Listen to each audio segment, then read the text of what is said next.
익히고 때로 익히면 즐겁지 아니한가. 이런 공자님 말씀을 생활 속에 녹이며 살 수 있는 그런 도시가 있습니다. 네, 그 도시 바로 경기도 광명시인데요.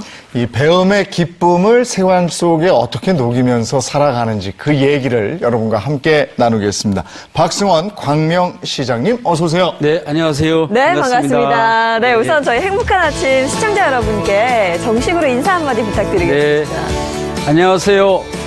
가장 인간적이고 따뜻한 도시 경기도 광명시에서 온 광명시장 박승원입니다. 우리 광명시는요, 안양천이 흐르고 도시 한가운데 4개의 명산이 있는 아주 자연이 숨쉬는 깨끗한 도시입니다.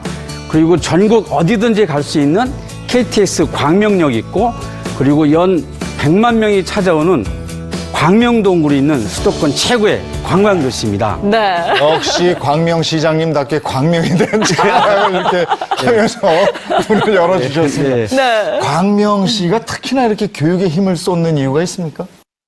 광명 시민들이 교육에 관심이 굉장히 높습니다. 네. 교육열이 아주 높은 도시인데요.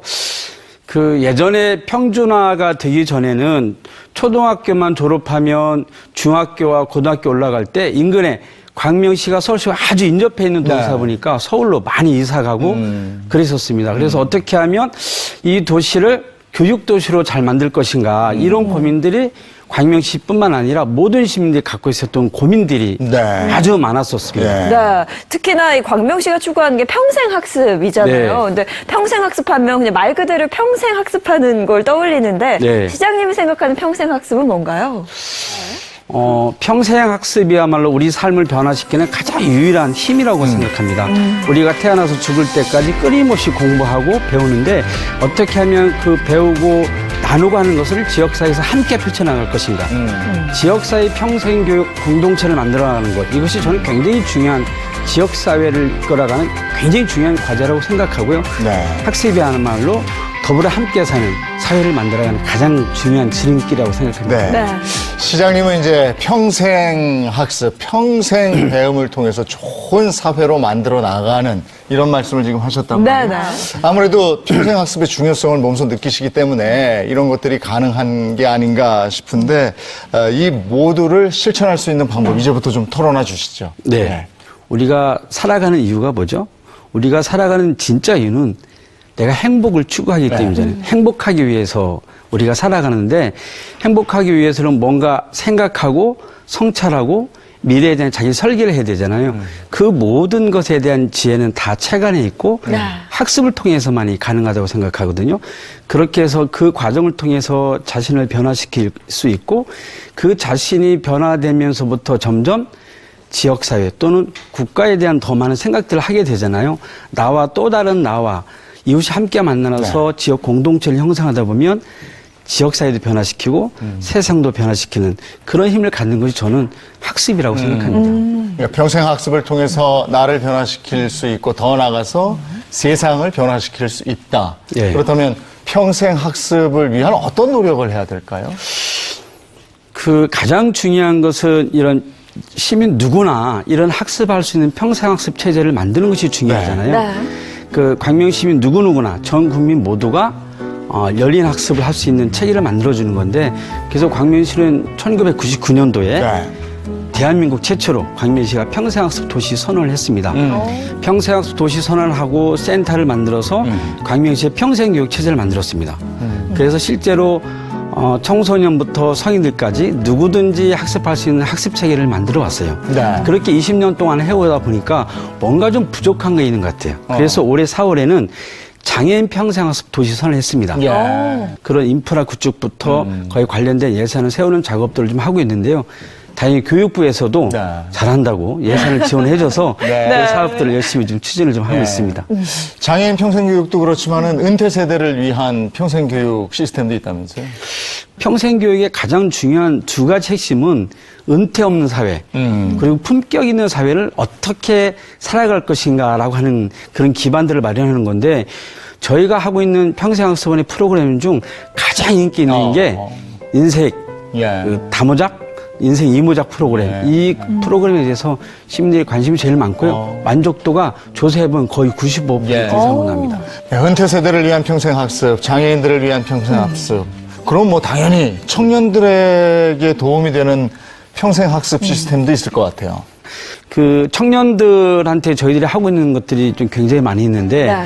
청년 상가 펼침이라 해가지고 그 동아리 모임을 만들어서 3명 이상의 동아리를 만들어서 이렇게 신청을 하면 저희가 일정한 심사를 거쳐서 그 동아리 활동비도 지원을 하고 그들이 이제 그 활동할 수 있는 공간을 이렇게 마련해 주는데 예. 굉장히 많은 청년들이 참여를 합니다. 어. 그들이 또 가장 원하는 것이 실제로 청년들은요 우리 세대하고는 좀 달라서 함께 모여서 뭔가 쉬면서 놀면서도 새로운 직업을 창출할 수 있는 것들이 굉장히 많습니다. 네. 그래서 청년 창작센터를 만들어달라고 저희한테 요청을 해서 그 준비 작업을 하고 있고요. 가장 또 원하는 게 사실은 인문학 프로그램입니다. 아, 그래요? 예, 그래서 왜 인문학 프로그램 요구하냐 그랬더니 그런 것을 배울 수 있는 기회가 없었다는 거예요. 아. 그리고 인문학 교육을 받아야지만이 좀 더 세상과 소통하는 방법을 배울 수 있다 이렇게 얘기를 해요. 예. 스스로. 네. 그런 새로운 청년들을 위한 예. 그 평생교육 프로그램을 많이 지방정부가 해야 될 것 같습니다. 네. 그리고 조금 더 나아가서는 청년 사업가 육성까지도 광명시에서 하고 있다고요? 예, 저희들이 청년 그 창업센터를 만들어서 네. 청년들한테 일정한 심사를 거쳐서 창업 자금을 지급을 하거든요. 그렇게 해서 육성된 청년 창업가들이 많고요. 거기서 끝나는 게 아니라 끝나고 창업 기간이 끝나고 나면 그 다시 그들이 컨설팅할 수 있는 기회를 제공해주고 또 그 기간이 지나면 우리 창업 지원 센터 안에서 1인 기업을 할 수 있는 기회를 다 주거든요. 그렇게 해서 매출을 올리는 청년들이 굉장히 많고요. 우리 광명시가 코로나19 스톱 기부 릴레이를 하고 있는데 어제까지 해서 총 170회를 했거든요. 그래서 지금 한 물품까지 포함해서 6억 정도 모았는데 어제도 그 창업 지원을 받는 청년 기업가가 기부하러 왔습니다. 예. 그러면 이런 일련의 이런 것들이 이루어지려면 평생 학습을 할 수 있는 공간도 필요할 텐데. 네. 아까도 몇 명이 모이면 공간 지원을 해준다 이런 말씀 해주셨는데 구체적으로 어떻게 됩니까? 그 어느 곳에 가든지 학습할 수 있는 공간들을 저희들이 확충하고 있는데 네. 광명시의 평생학습 도시 선언문이 있는데요. 우리나라에서 최초로 만든 겁니다. 그 선언문에 보면 이게 나옵니다. 광명시와 광명시민은 언제 어디에서든지 누구나 필요한 것을 배울 수 있도록 광명시 전역을 평생 교육장 하도록 해야 한다. 이런 조항, 이런 내용들이 들어가 있거든요. 네. 평생학습 선언문에. 그래서 광명의 주민자치센터를 새로 만들면 생활복합센터로 만들어서 그 안에 도서관을 집어넣는다든지 또 도서관 안에 최근엔 메이커 스페이스를 만들어서 청년들이 그곳에서 협업하고 네. 또 창업 활동할 수 있는 공간을 만든다든지 이런 공간들을 그 하나하나 새롭게 확장해 나가는 작업들을 새롭게 정말 많이 하고 있습니다. 그러면 이런 공간은 광명 시민들만 이용할 수 있는 겁니까? 저희가 가면 못 들어갑니까? 가고 싶은데요. 아나운서님이 강의를 한번 오시죠. 아, 그럼 들어갈 수 있어요? 예, 들어갈 수 그렇지. 있어요. 강연하러 가면 들어갈 수 있거든요. 일단은 시민들이 주로 이용할 수 있는 네, 걸로. 네. 네. 그리고 또 듣기로는 광명에는 시민 전문가를 위해서 광명 자치대학이 있다 이런 얘기를 네, 들었어요. 예. 그 관련해서도 좀 얘기를 해주시죠. 광명자치대학을 운영하고 있는데요. 자치대학에서 운영하는 과가 무슨 과인지 한번 맞춰봐 주실래요? 자치대학이니까 우리 지역 연구과라는. 예, 나중에 만들어 보겠습니다. 저희가 운영하는 과가 네. 5개 과인데요. 네. 도시재생학과, 자치분권학과, 네. 마을공동체학과, 사회적 경제학과, 기후에너지학과입니다. 아, 그래요? 이런 과에서 공부하는 분들이 저희들이 심사를 통해서 이렇게 선발했습니다. 네. 선발했는데 굉장히 열심히 공부하고 계시고요. 네. 그 과정에서 공부하면서 스스로 네. 이것이 다 지역 문제와 관련되어 있고 내 삶과 관련되어 있는 문제이기 때문에 그 과정에서 열심히 하다 보면 전문가가 되지 않겠어요? 아, 그렇죠. 그렇죠. 아니, 구체적인 전공 공부를 하는 거네요. 그렇죠. 예. 확실히 전문가가 될 수 네, 있을 것 그러게. 같아요. 그 단순히 강의만 듣는 것이 아니라 지역에서 활동했던 자기 경험들도 이야기하고 그리고 워크숍도 하고 또 지역 문제 해결을 위한 여러 가지 토론도 같이 진행하면서 네. 실제로 그 전문 취지로 쌓는 것뿐만 아니라 네. 지역 문제 해결할 수 있는 주체로서 지역의 리더로 형성해 나갈 수 있는 그런 능력을 키워나갈 수 있는 그런 교육을 그럼 거기서 네. 저 연구 개발되고 이런 걸 시정에 적극 운영하고 이런 방안도 있으시겠네요. 그렇죠. 거기서 나오는 의견들을 시정에 반영하기도 하고 거기서 적극적으로 또 인정받는 분들은 뭐 시에서 사실 요즘은요 네. 기관제든 임기제든 새로운 영역, 전문 영역을 갖고 있는 분들을 많이 모집해서 네. 그 또 새로운 일자리를 창출하거든요. 그렇군요. 네. 그분들한테도 그런 기회가 좀 우선적으로 이렇게 그럼 더 열심히 하시겠네. 기회를 줄 수 있는. 네. 그래서 더 열심히 하는 것 같습니다. 그러니까 동네의 문제를 네. 함께 좀 해결하고 네. 이웃과 네. 협동하고 네. 그러면서 자치 리더를 네. 만들어 네. 나가는 과정이네요. 네, 네. 너무 취지가 좋은데요. 이런 활동들을 통해서 그 눈에 보이는 변화의 바람이 불고 있겠어요. 확실히. 변화의 바람이 불죠. 변화의 바람이 부는데 가장 큰 힘은 뭐냐면 시민력이 높아집니다. 네. 시민의 힘. 광명시가 토론회를 좀 많이 하는 편입니다. 500인 원택 토론회도 네. 하고 하는데 올해는 그 코로나 때문에 저희 온라인 투표를 좀 네. 하고 있거든요.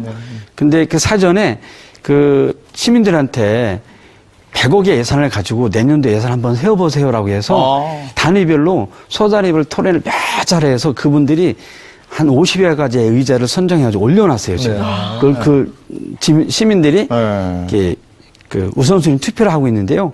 그런 평생학습을 통해서 토론도 학습이잖아요. 네. 그런 네. 과정들을 통해서 훈련되어 주신 분들이 네. 적극적으로 시정에 참여하고 네. 그 힘으로 시정을 이끌기도 하고 그렇게 하고 있습니다. 네. 그러니까 이제 스스로 주민 스스로 공동체를 만들어서 거기서 뭔가 이루어 나가는 해결해 나가는 시스템이 구축이 돼 있다는 얘기네요. 네, 모든 분야에서 시민들이 적극적으로 참여하는 시민 참여 행정을 펼쳐나가는 가장 큰 힘의 주체는 평생교육을 통해서 훈련되어진 시민들입니다. 광명시 같은 경우는 주민들이 자발적으로 공동체를 이루어서 그걸 이끌어가는 네. 이렇게 됐네요. 네.